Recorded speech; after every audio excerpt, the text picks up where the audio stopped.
جواب کافره کېږي او کله لوږې وړې مړکېږه پروا نشته خو چې ولکې حجاب کافره کېږي. سلامونه ملګرو دا زما لور ده انوشکا افریدي.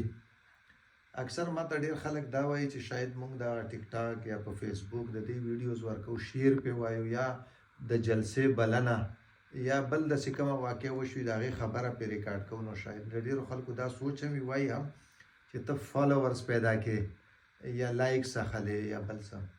خبره د سینه فالوورز لایکس هم خلک هم دې د پاره اخلي چې زه ګورم چې زما پیغام څومره خلکو ته رسي څومره خلک یې ګوري. خو د هغې نه غټ مقصد دا وي لکه اوس څنګه دا شعر و چې جینۍ چوپ شه په کتاب او په مکتب کافره کېږي او که د لوږې مړه کېږه پروا نشته. دا ماشومه باندې چې زه کله دغه شعر و شاعري څه خبره ریکارډ کوم نو د دې په ذهن کې اټومیټیکلی کوېسچنز پیدا شي، سوالونه. بیا ما نه پوښتنه کوي چې پلاره دا شعر خو ته په ما ریکارډ کې د دې اصل مطلب څه دی؟ ولې وایم؟ نو زه بیا دته یو د شعر د زده کولو نه مخکې د ده په مفهوم زه پوهیم چې لورې داسې ده چې نن خو ته وړی ماشومه یې، سبا دندې مور به یې د دې وطن په ترقۍ کې په پرمختګ کې به حصه اخلي، ډاکټره به یې، هر څه به یې. خو ګلخانه دې نه جوړوم. زما د دې شعر مطلب دا دی چې ته د وطن د خپلو حالاتو نه خبر شي چې موږ کوم رنګې مشکلات سره مخ یو د افغانستان په اړه چې هلته اوس لکه کم دولت کم خلک راغلي دي هلته حاکمان شوي دي. هغې هلته بس د ښځې لکه دا کوم وایي چې په مخ دې که ښکاره شو هم بس کافره شوې او که د کور نه راووتې هم کافره شوې او که درس و تدریس دې وکړو هم کافره شوې، که ډاکټره شوې هم کافره شوې، که غږ دې چا اورېده هم کافره شوې. خو دا سوچ نه کوي د دې په نسب باندې چې دی بس دا ښځه چې ده د ښځې نه علاوه د دې حکومت یا دولت یا سوچ نه ځي.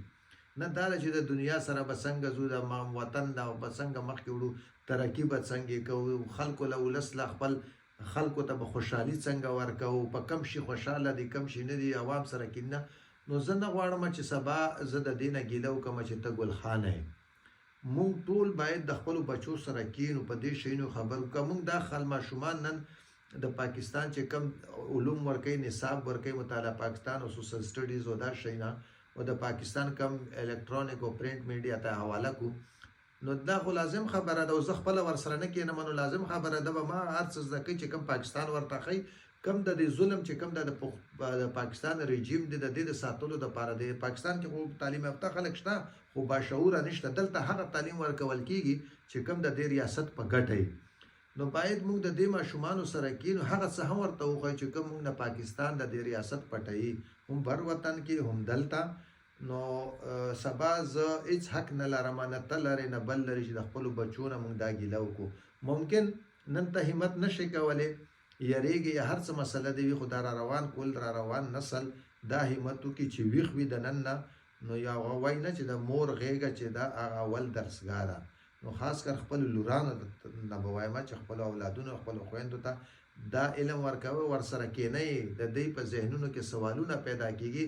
دا غرنګې که د جلسې بلنه وي، دا غرنګې که چې د شعر و شاعري یا بل څه زده کول وي، دا اټومیټیکلی یو انسان په ذهن کې سوال پیدا کېږي. دوی ته د سوالونو پیدا کېدلو موقع ورکوي چې سوال وکړي او تاسو هغه سوال جواب ورکړي چې مطمئنه شي.